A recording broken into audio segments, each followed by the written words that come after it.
细节深红，以目前的路径来看，不止宜兰首当其冲，包含基隆也是如此。基隆在今天傍晚已经出现间歇性的雨势，还有长浪。我们接下来连线给人在八斗子车站的记者王义仲来告诉大家。义仲，请说。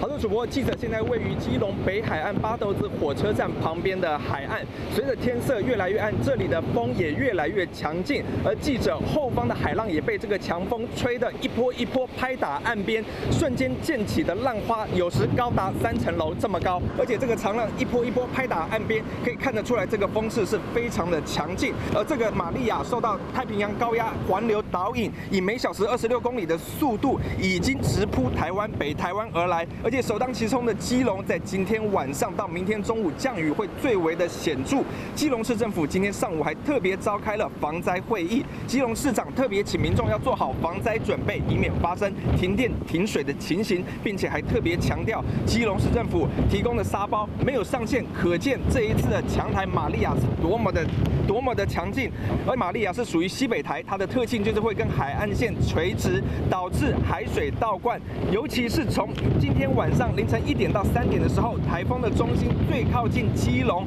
所幸那个时候正逢退潮的时段，但是还是估计平地的雨量会达到200毫米，而山区有可能达到400毫米这么多，总降雨量可能会有350毫米。而暴风圈预计在12号上午才会逐渐脱离北台湾。以上是现场的最新情形，我们把时间交还给棚内。